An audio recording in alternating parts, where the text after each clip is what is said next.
Hello दोस्तों, कैसे हैं आप सब लोग। होप कि आप सब लोग बहुत अच्छे होंगे। आज हम लोग बिजनेस फाइनेंस के नेक्स्ट टॉपिक को पढ़ने जाए। आज के टॉपिक का नाम है ऑब्जेक्टिव ऑफ फाइनेंशियल मैनेजमेंट। कि भैया फाइनेंशियल मैनेजमेंट का उद्देश्य क्या होता है, ऑब्जेक्टिव क्या होता है, एंड गोल क्या होता है। ठीक है, तो भैया रन बाय टू एंगल, इसको हम लोग दो एंगल से समझेंगे। ठीक है, पहला माइक्रो एंड मैक्रो। माइक्रो मतलब होता है भैया छोटे तरीके से, एंड मैक्रो मतलब होता है एज अ होल, इसको समझेंगे। ठीक है, देखो माइक्रो का मतलब होता है objective and social duty of financial management की भैया, यानी कि जो भी सोशल ड्यूटी होती है या फिर जो भी ऑब्जेक्टिव होता है फाइनेंशियल मैनेजमेंट का, is to be effectively and economically exploit all the physical human resources in the best possible manner. यानी कि भैया बिजनेस के अंदर जो सारे डिसीजंस हमको लेने पड़ते हैं जिसका असर पैसे के कारण होता है, उसको मैक्रो कहा गया है।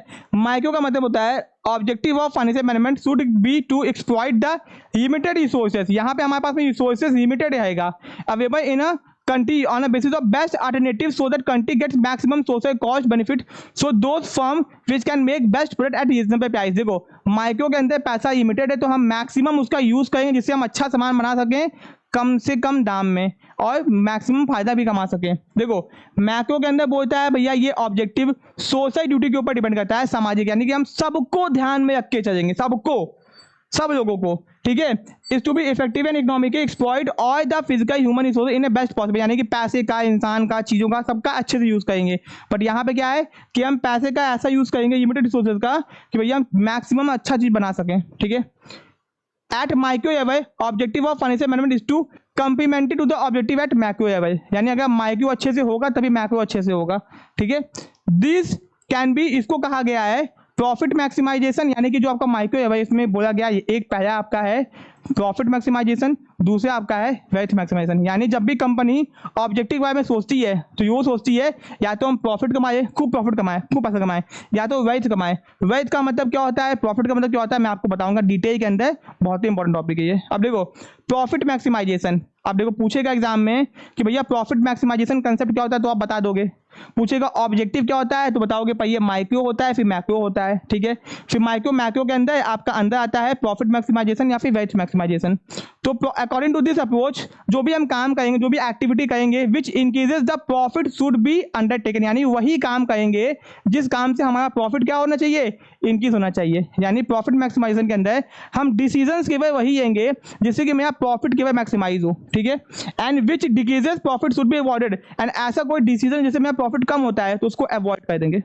ठीक है, profit maximization implies that financial decision making should be guided by only those assets project decisions which are profitable and rejected those which are not, यानी कि decisions केवल वही लेंगे जिसमें हमको फायदा हो, जिसमें नुकसान होगा वो decisions नहीं लेंगे। ठीक है, अब कुछ आर्गुमेंट्स हैं, कुछ लोगों ने कहा है कि भैया प्रॉफिट पे ज़्यादा फोकस करना चाहिए और कुछ लोगों ने इसके अगेंस्ट में कहा है, यानी कुछ आर्गुमेंट्स इनके फेवर में है, कुछ इनके अगेंस्ट में है। आप इसको, इसकी इंपॉर्टेंस समझियो, इसको इसकी कमियां समझियो। ठीक है, तो कुछ लोगों ने कहा कि नहीं भैया बिजनेस में प्रॉफिट कमाने पे ही ध्यान देना चाहिए, कुछ ने कहा नहीं नहीं नहीं प्रॉफिट कमाने पे ध्यान देना नहीं चाहिए। तो पहला जिन्होंने कहा है कि ध्यान देना चाहिए फेवर में कहा है, तो भैया इससे हम अपने बिजनेस की परफॉर्मेंस को नाप सकते हैं। अगर हम प्रॉफिट कमाएंगे तो परफॉर्मेंस को नाप पाएंगे। फिर efficient allocation and utilisation of resources, चीज़ों का अच्छे से इस्तेमाल कर पाएंगे। सोर्स ऑफ इंसेंटिव, जब पैसा आएगा तभी तो लोगों को पैसा बांटेंगे और मोटिवेट होंगे।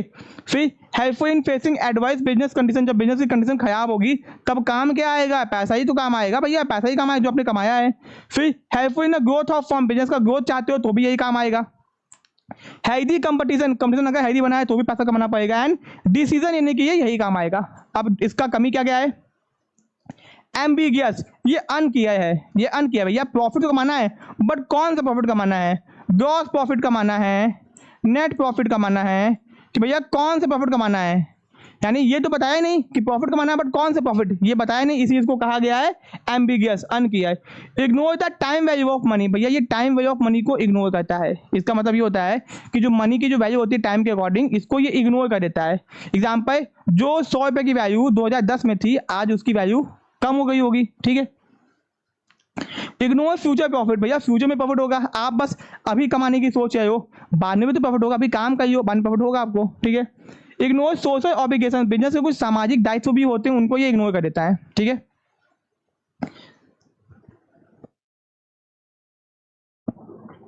फिर दोस्तों neglect the effect of dividend policy on market price of the share, यानी कि भैया कंपनी अपने डिविडेंड पॉलिसी के ऊपर कम फोकस करती है।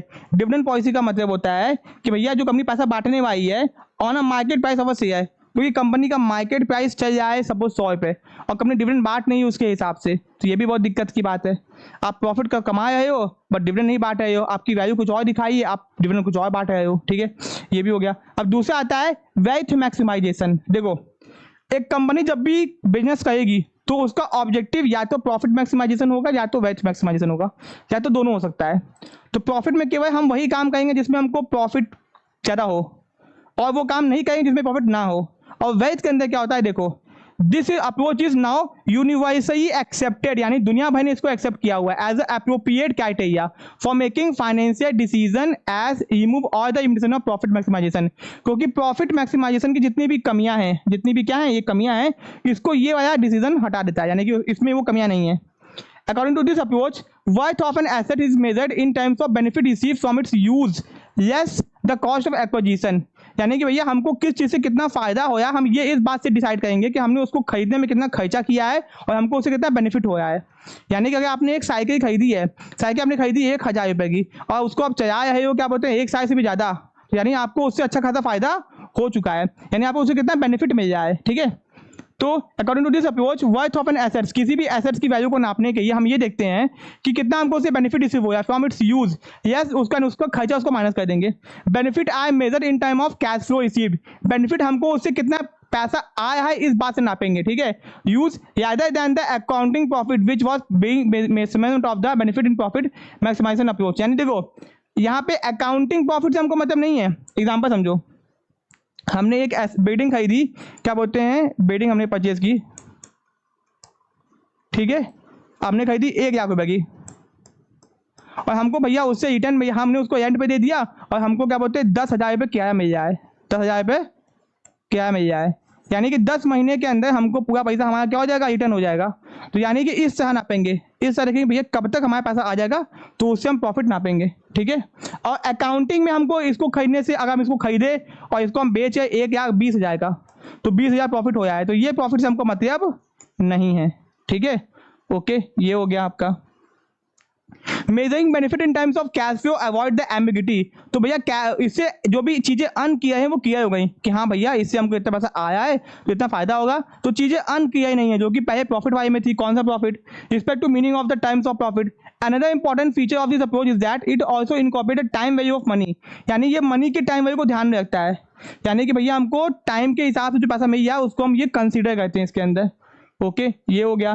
तो यानी कि आपसे ये भी पूछ देगा कि प्रॉफिट मैक्सिमाइजेशन में टाइम वैल्यू को इग्नोर किया गया है एंड वेल्थ मैक्सिमाइजेशन में टाइम वैल्यू को कंसीडर किया गया है, ठीक है, ये हो गया। ओके, ठीक है। एंड दोस्तों यहाँ पे क्या होता है, another important feature of this approach is that is on time of money by measuring the value of future cash flow and allowance is made for time and risk factor.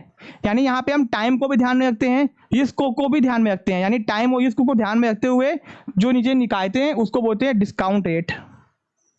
यानी कि भैया अब देखो एक होता है इंडेक्स नंबर, क्या होता है इंडेक्स नंबर। इंडेक्स क्या करता है, दिखाता है कि महंगाई के हिसाब से वैल्यू कितनी होनी चाहिए, महंगाई के हिसाब से वैल्यू कितनी होनी चाहिए। तो महंगाई के हिसाब जब हम वैल्यू को निकालते हैं तो उसको बोलते हैं डिस्काउंट रेट, ठीक है। ऑल्सो नोन एज, इसको एनपीवी भी कहा गया है या फिर मैक्सिमाइजेशन अप्रोच, ठीक है, net present value maximisation approach. अब दोस्तों मैं इसको समझाता हूँ आसान भाषा में। एक था प्रॉफिट कंसेप्ट जहाँ पे प्रॉफिट कमाने की बात की जाती थी, एक था वेल्थ कंसेप्ट। यहाँ पे क्या था कि किसी भी तरह कंपनी की जो एसेट्स की वैल्यू है, एसेट की वैल्यू मतलब कंपनी के शेयर की वैल्यू, वो क्या होनी चाहिए, बढ़नी चाहिए। यहाँ पे प्रॉफिट को बढ़ाने की बात करता है केवल, यहाँ पे कंपनी के शेयर्स की वैल्यू को बढ़ाने की बात करता है। कंपनी के शेयर की वैल्यू बढ़ेगी तो कंपनी के एसेट्स की वैल्यू बढ़ेगी और कंपनी का वेल्थ क्या होगा, इंक्रीज होगा। सिंपल सा है। अब नेक्स्ट पार्ट अपना ऑर्गेनाइजेशन ऑफ फाइनेंस फंक्शन है जो कि हम लोग नेक्स्ट पार्ट में पढ़ेंगे, ठीक है। होप कि आपको समझ में आ गया होगा। वीडियो अगर अच्छा लगा तो वीडियो को लाइक करना, चैनल को सब्सक्राइब करना। मिलते हैं अपने नेक्स्ट पार्ट में। Thank you so much.